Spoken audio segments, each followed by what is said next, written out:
आज हमारे साथ हैं संस्कृति फाउंडेशन के संस्थापक एवं अध्यक्ष चिकित्सक रितेश सेन जी। दर्शकों के लिए प्रस्तुत है इनसे की गई बातचीत के मुख्य अंश।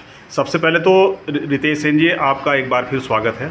आपका भी बहुत बहुत स्वागत। हम जानना चाहेंगे कि संस्कृति फाउंडेशन को आपने कब बनाया है और इसका उद्देश्य क्या है बनाने का? संस्कृति फाउंडेशन को बनाए हुए लगभग 2 साल हो गए हैं जी। और बड़ी आप सबके आशीर्वाद से बड़ी तीव्र गति से जी इसका विस्तार भी हो रहा है और आप सबका प्यार और आशीर्वाद जितना इसको मिल रहा है इतनी मुझे अपेक्षा भी नहीं थी।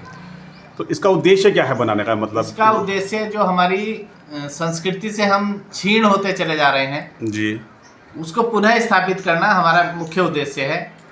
मुख्य उद्देश्य में ये आता है, जैसे आजकल पाश्चात्य संस्कृति हमारी तरफ बढ़ती चली जा रही है जी जी जी, जो कि हमारी संस्कृति नहीं है जी। और विडंबना ये देखिए जी कि आजकल जो पश्चिम के देश हैं जी, वो हमारी संस्कृति को अपना रहे हैं और हम पाश्चात्य संस्कृति को अपना रहे हैं। ये बड़ी विडंबना का विषय है और इस पे ही रोक लगाना हमारा मुख्य उद्देश्य है। रितेश सेन जी, आपका जो संस्कृति फाउंडेशन है इसका एक ये नारा भी है कि सनातन संस्कृति विस्तार की पहल। तो सनातन संस्कृति विस्तार की पहल के पीछे क्या उद्देश्य है, क्या इसका मकसद है? वही उद्देश्य है कि हम पाश्चात्य संस्कृति को अपनाते चले जा रहे हैं और अपनी संस्कृति को भूलते चले जा रहे हैं। पाश्चात्य संस्कृति हमारा उद्देश्य नहीं था, ना ही हमारे कल्चर में आती है।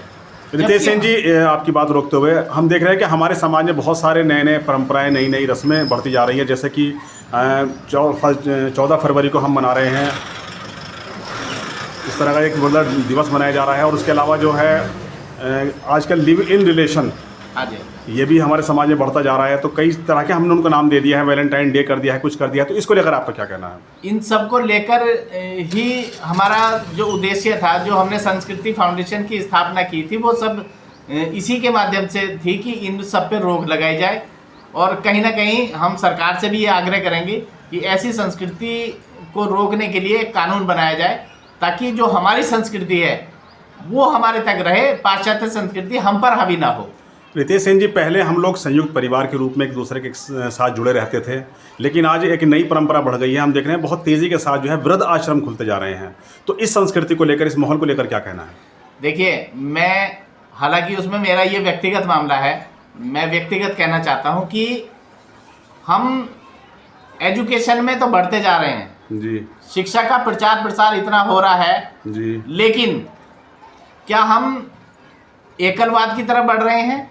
जी। ये एक बड़ा विषय है, क्योंकि हमारी संस्कृति संयुक्त परिवार और संयुक्त साधन के हिसाब से जीना एक हमारा लक्ष्य था, जो आज एकलवाद में परिवर्तित हो गया है, जो कि घोर विडंबना का विषय है। और कभी कभी मुझे बड़ा दुख होता है कि हम जितने ज़्यादा एजुकेटेड होते जा रहे हैं, जितने ज़्यादा शिक्षित होते जा रहे हैं, उतने ही ज़्यादा हमारे यहाँ वृद्धाश्रम खुल रहे हैं, तलाक के मामले हमारे पास ज़्यादा आ रहे हैं, ठीक है। और अब तो प्री वेडिंग चला है, जो कि बिल्कुल घोर अन्याय है, नहीं होना चाहिए मेरे हिसाब से। इस पर रोक लगनी चाहिए और सरकार को भी इसमें पहल उठानी चाहिए मेरे हिसाब से। रितेश सेन जी, पहले हम लोग योग को अपना एक अहम हिस्सा समझते थे जीवन का, लेकिन आज हम इससे ही बहुत दूर होते जा रहे हैं और एक नया सिस्टम चला है जिम में जाकर अपनी बॉडी बनाने का। तो इसी लेकर आपका क्या कहना है कि इस संस्कृति को लेकर? देखिए, आपने देखा होगा कि जिम में जाने वाले व्यक्ति जो होते हैं वो जल्दी से, जितनी जल्दी जवान होते हैं उतनी जल्दी बूढ़े हो जाते हैं। उसका एक कारण है, क्योंकि वो बहुत सारी ऐसी चीज़ें वहाँ खाई जाती हैं जो कि हमारे शरीर के लिए बहुत नुकसानदायक है। इसलिए मेरा आपके चैनल के माध्यम से कहना है कि योग को अपनाएं, सुबह टहलने की आदत डालें, और अगर हम थोड़ा योग भी करेंगे तो निश्चित रूप से हम अपनी संस्कृति के माध्यम से, जो कि आयुर्वेद से हम आते हैं, आयुर्वेद और योग हमारी संस्कृति है, और योग के मामले में हमें आगे बढ़ना चाहिए और उसी को अपनाते हुए हम स्वस्थ रह सकते हैं। रितेश सेन जी, संस्कृति फाउंडेशन के संस्थापक और अध्यक्ष होने के नाते आपका क्या संदेश है समाज के लिए? मेरा संदेश यही है कि अपनी संस्कृति को अपनाओ। पाश्चात्य संस्कृति हमारे देश की संस्कृति नहीं है, इसे हमें भूल जाना चाहिए। और लोगों से भी मैं कहूँगा कि संस्कृति फाउंडेशन के माध्यम से भी जुड़ के आप घर घर तक योग, आयुर्वेद और जो हमारी संस्कृति है उसे विस्तार करने का एक पहल कर सकते हैं। उनका स्वागत है। रितेश सेन जी, आपने अपना बहुमूल्य समय दिया, इसके लिए आपका विशेष आभार, बहुत बहुत धन्यवाद। आपका भी बहुत बहुत आभार, धन्यवाद आपका।